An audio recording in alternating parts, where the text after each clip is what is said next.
Hello and welcome to another Nordic Takedown podcast YouTube video. I will never get used to that long intro. Today I'm going to talk a little bit about the experience I had at my, I would say, local store tournament. It's still like 55 minutes with a car for me to get there. But that's the closest store for me, at least here in Sweden. The store is called Nexus. It's a small store. We were like maxed out of spots. I think maybe we could have been 22 players, but that would be maximum. We were like, some people were playing in a sofa and stuff like that, which was really fun. The store owner did not really account for it being this many, so he was very happy. There was some extra sponsoring by a guy named Marcus that came with an extra display and stuff like that for us to play with, play for.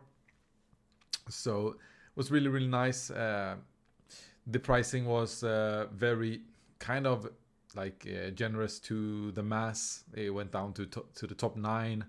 He wanted to do it because like everyone that went 3, 2 and up got some prizes, and then there was some participation bonus for everyone.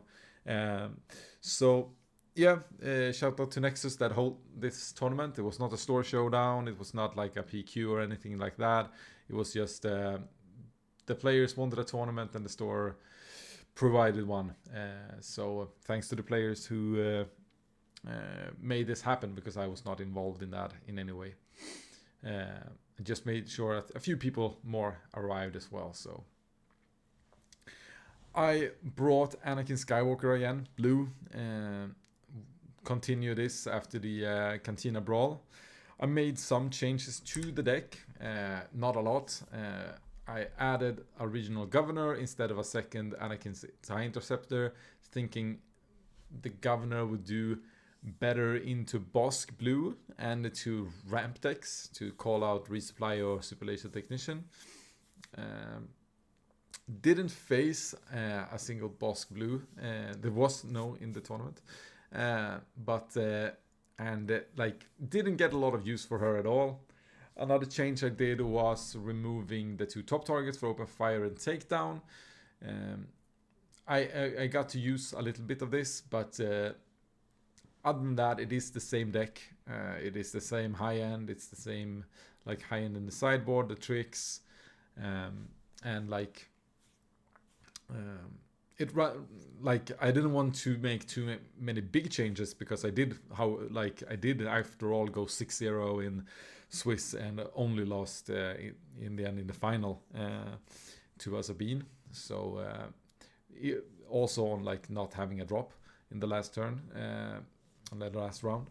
So wanted to keep seeing what this could do. I ended up winning the tournament with a score 4-1. Since we were 22 players, there was no guarantee there was going to be more than one, like even be a 5-0 guy. So it was 5 rounds of Swiss, no top cut this time. And this is my opponents. I started with Director Krennic, green. I have a very good matchup against Director Krennic. I basically can't lose. And that's what happened here as well. Quite a new player as well. Didn't have like the most optimized list or anything like that either. So he was like in a very big deficit from the start. Then I went up against Emil. Is a good player here from Växjö. Made top 8 in the Cantina Brawl. We actually faced there as well in the top cut. I then won 2-0 in that match. Here I went down 1-0 in game 1. Had to claw myself back through a very tight game 2 and very tight game 3. It was just on the edge. I think the last game, the game 3, was very reminded me a lot about the game 2 in Malmö game week, where he needed 2 actions to kill me. But if he did one of these actions, my Anakin gets the damage buff, which means that he loses. So that happened again here. So it was a 2-1, very close battle. Then I went up against Bosk ECL. If I remember correct, it could be that it was a green base, but I'm pretty sure it was ECL. So here, like, boss green is a very difficult matchup. Game 1, he actually got to ramp pretty good. He got to crate. Like, he just smashed me game 1. So I had to go to my sideboard, looking back at the deck here. I added in the Crate Dragon, I added in another Pillage, I added in another Felded Dragon, I even Perillious Position, I think. I can't remember exactly what I removed out, but all the Conquer Dawns for sure went out, because they are not doing much in this matchup. I was trying to fight back here, and game 2 was basically a pretty, like, weird game, many would say. Like, we passed a lot. We didn't play a single unit until he deployed Bosk, basically. I didn't wanted to give him any chance to ramp. He obviously drew a resupply at a point anyway, so he was ahead. I managed to put some pressure on him, which meant that I could go into initiative when I had 9 resources, slam a Crate Dragon, and basically win. Game 3 was not that tight.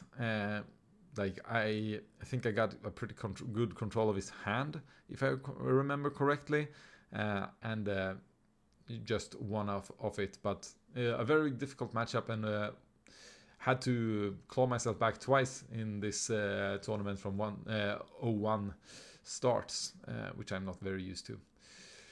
Then I went up to Cad Bane Tarkin Town, which is a deck that I've been struggling a little bit into when I've been practicing. It has a lot of tricks. It doesn't run out of gas. It has a lot of, like, smuggle plays, so it's quite dangerous to go for this discard the hand strategy, because if he has a unit out, he can just hotshot blaster, or he basines your next good play that is planned. Like, it's a difficult deck to play against when he wants to take control of the board. I also want that at some point, but he's going to win the first couple of rounds of that, and if I go for the hand, he might win it too hard, so I can't recover. And, like, the basines make such a big difference if they are going to snipe your Luke, if they're going to snipe the Felded Dragon, if he has played a CAD, for example, or something, the unit. But the games were fairly easy. There was one game, the last game, he went for a little bit of a Hail Mary, with capturing Luke with CAD. I, of course, had Felded Dragon then, so my Luke went healed up, and that was, like, just over. Then maybe the most interesting match of the day was, of course, Han Solo 2, Worth the Risk. I have actually not played a single game against this deck, I think, with Anakin Blue before today, or not today, 2 days ago. I obviously know how it runs, and stuff like that. It was quite a tricky matchup. It was a lot about, I tried to discard his hand, and he, like, trying to punish his like, big unit plays with all my removals. So I was the control player, basically. The problem is that he could, like, play crates earlier, he could play bigger units earlier, and if I didn't have an answer, it was going to be rough. So he won game 1 pretty easily. Then I won game 2 quite easy. Then it was a really close game 3 in a way. There was, like, 2 very big defining moments. I slammed a Poe on round 5, I think it was 5 or 6. I think it was round 5, to try to, like, recoup the board, because he had nothing that could kill it at once. Then he actually plays from Han, because Han was out, the Gorilla Attack Pod with 2 damage on it, which meant it comes standing because he had just made 16 damage to my base. So he came standing with 6 damage, so he could either go push me to 22 with his full board, or just kill my Poe. He went for killing my Poe. I think that might have been a small mistake, because I started to recoup the game there, because I had much more HP to play off. And we came to a position in the game where I had 9 resources, a Yoda out, and like, I smuggled up tech to be able to play a Village Protector. Of course, then he on hand has the answer Mace Windu.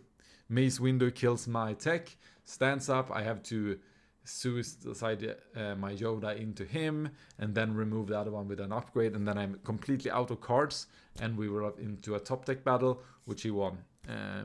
like if I just had gotten to play that village protector, I would have had like the defense for tech and like like a chance to turn. So Mace Windu really won the game there together with the attack Gorilla Pod, which was the Gorilla Pod was a sideboarded in card, which was very interesting.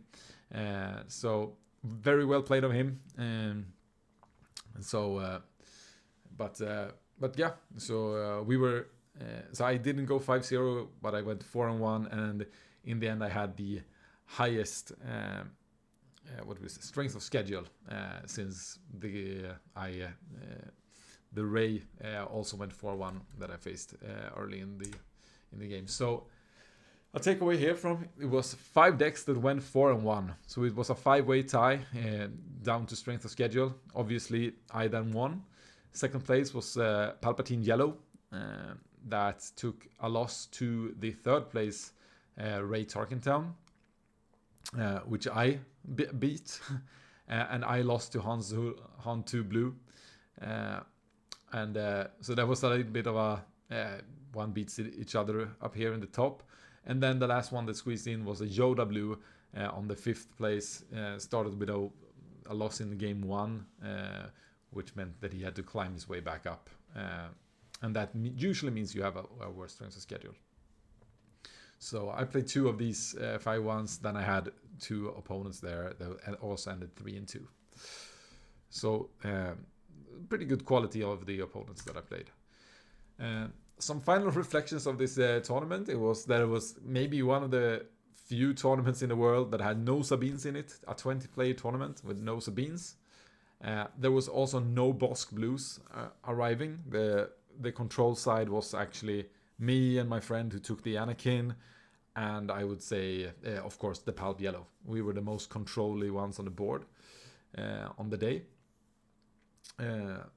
Another fun thing was there was 2 Obi-Wans playing on the day. I did not get to play them, but one of the Obi-Wans took that one game of the Yoda Blue that went 4-1. So they were at least playing very well. I think there was one on the top tables after 2 or 3 rounds, but he lost there and I kept winning, so we didn't meet up anywhere. But that was very interesting, very fun to see that some people actually brought some other decks. Jason of the Nordic Takedown was also there. He actually brought his own thing. He's going to talk about it on the podcast, so I'm not gonna spoil it here. But our last thing was the regional governor in my deck. I still don't really know if it's supposed to be in or out. I guess that is something more to think about for the PQ practicing, because that is what's coming up, the PQs. And we'll see if that one makes the cut, if Anakin Blue is what I will go. So that's basically it. It was a very fun tournament. I hope more stores do these tournaments for themselves. I think it's very important for the community, especially here in Scandinavia, where we get a little bit less tournaments. We have larger like distance to go, that the stores actually makes these tournaments, and maybe not necessarily to make a profit, but just sell products and have people in the store, because that will keep getting people into this game and make them stay. So thank you for hosting the store, Nexus, and thank everyone for watching this. Don't forget to like, comment, and subscribe. Join us on Discord, and support us on the Patreon if you want. And yeah, thank you for watching, and may the force be with you.